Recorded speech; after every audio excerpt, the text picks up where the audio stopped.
各位家長，今集我哋介紹嘅圖書叫做《完美的正方形》。呢本故事係講述呢個正方形咧，喺星期一至到星期日咧，每一日咧都會變成唔同嘅嘢嘅。原來咧就係透過繪本咧，唔單止可以學到數學，而且咧亦都可以學到點樣去面對轉變。如果家長想知道呢個故事係講啲咩嘅時候咧，大家可以去睇呢本圖書啦，定係咧欣賞我哋之後嗰個 EduMakers 故事劇場。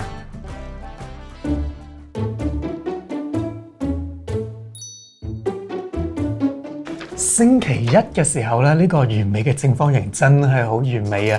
佢有4條邊，1、2、3、4， 4條邊同埋4隻角喎，1、2、3、4， 4隻角啊！然之後跟住落嚟，星期二去到星期二嘅時候，咦呢個完美嘅正方形係會變成點樣呢？好期待啊！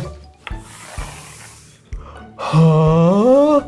去到星期二嘅時候，呢個完美嘅正方形變咗色啊！之前係紅色，而家變咗藍色。咁同埋唔單止變咗色，仲切成好多份，仲有一啲嘅窿啊，有好多紙碎。而家唔再完美啦。唔緊要。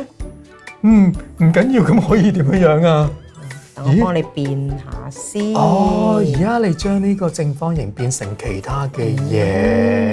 咦，你變成咩嘢咧？係咪隻船嚟啊？但船又唔係咁樣噶喎。睇唔睇到呢啲？我知道呢個係咩嚟啦。呢個係一個噴泉，仲係一個好特別嘅噴泉，係一個音樂噴泉。音樂嘅噴泉。咁跟住落嚟咧，星期二、星期三、星期四、星期五咧，呢個完美嘅正方形都變成咗唔同嘅嘢喎。然之後去到禮拜六嘅時候，又變成啲咩嘢咧？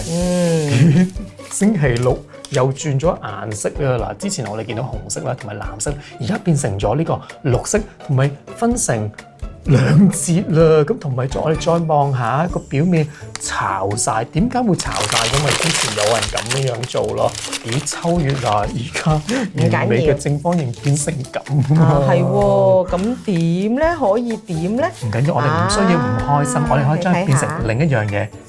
你覺得呢個似咩？我知呢一個一座山嚟嘅，一個有好多樹嘅山。咦，香港有咩山咧？太平山。太平山，仲有大帽山。世界仲有邊啲地方？仲有邊啲山我哋認識？喜馬拉雅山。仲有雪山。仲有雪山。仲有咩山咧？呢個武夷山。仲有咩山咧？就留待小朋友同家長。小朋友咧，咁你就要同家長一齊去發掘咯。如果想知道呢個完美的正方形會變成啲咩嘅時候，咁各位家長同小朋友一齊去睇呢本圖書啦。咁點解我哋會揀呢個完美的正方形呢本書咧？咁其實嗱，對於我自己嚟講咧，就係其實小朋友好細嘅小朋友咧，都有佢哋嘅執着嘅。例如咧，就係當佢哋見到個正方形咧，咦巢咗啊，定係個角，咦好似崩咗少少嘅時候咧，佢哋可能會點樣？好唔開心，個情緒可能會真係突然之間好緊繃咁樣嘅。咁其實但係透過呢本書咧，就可以帶出咗一個好正面嘅信息俾小朋友啦。咦，正方形雖然遇到轉變，但係轉變帶來咗好多嘅機會，睇下正方形變咗做呢個音樂嘅噴泉咁樣啊，係啦，咁所以個故事書咧，對於小朋友嚟講咧，就係教佢哋咧點樣去面對自己嘅情緒，同埋咧面對自己嘅執着啦。咁秋月你咧？咁呢本書咧，除咗係講數學之外咧，其實咧佢都係講緊創意啦，同埋解難嘅。當呢一個正方形面對改變嘅時候，你發覺咧佢有好多唔同嘅創意，而且係非常之正面嘅。咁我哋話咧創意其實咧係好幫助我哋咧面對環境嘅改變。咁所以咧呢本書咧係我揀佢嘅一個好重要嘅因素。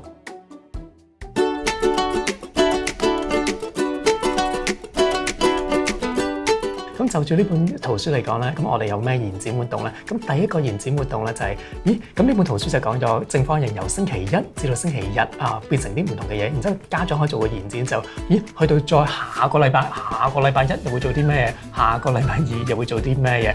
如此類推。咁呢個就係其中一個延展活動。咁秋月你咧？我咧就建議咧就係，因為我哋剛才有提過咧，就係我哋用一啲 props 咧去講呢個故事啦。咁我覺得咧可以利用咧嗰啲我哋已經揸巢咗啦、搣碎咗或者係撕開咗嘅呢啲嘅正方形咁樣咧，讓小朋友咧重新咧用佢嘅創意咧去砌過一幅嘅畫，然後咧問翻佢，咦，你呢一幅畫咧砌出嚟其實係想代表啲乜嘢嘅？咁我覺得呢個延展活動亦都係咧可以咧幫助佢哋更多嘅創意咁樣。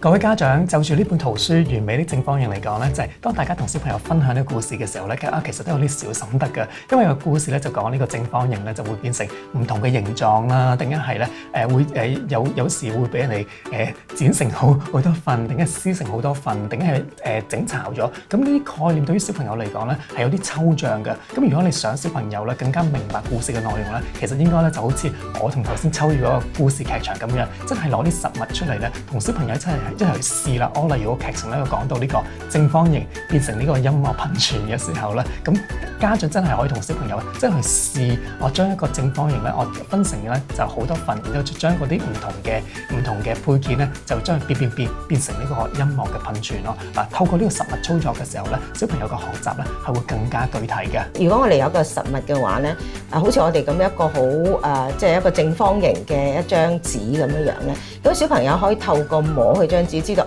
原來嗰係個角嚟嘅。原來咧正方形係4條邊同4個角都一樣嘅。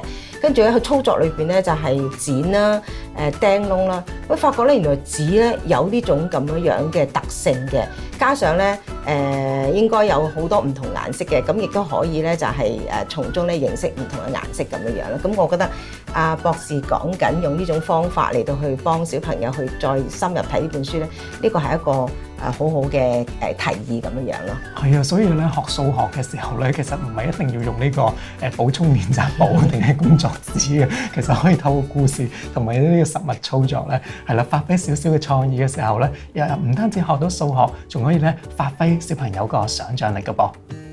各位家長，好多謝大家收睇今集嘅童書同讀系列啦。係啦，今集我哋又講咗呢個完美的正方形。咁透過呢本故事書嘅時候咧，小朋友唔單止可以學到呢個數學嘅概念啦，而且仲可以學到咧點樣去面對轉變，變，原來係世界會更美妙嘅。下一集嘅書咧都係咧同數學有關嘅，佢嘅書名叫做《門鈴又響了》。咁我哋今集咧就去到呢一度，拜拜。拜拜。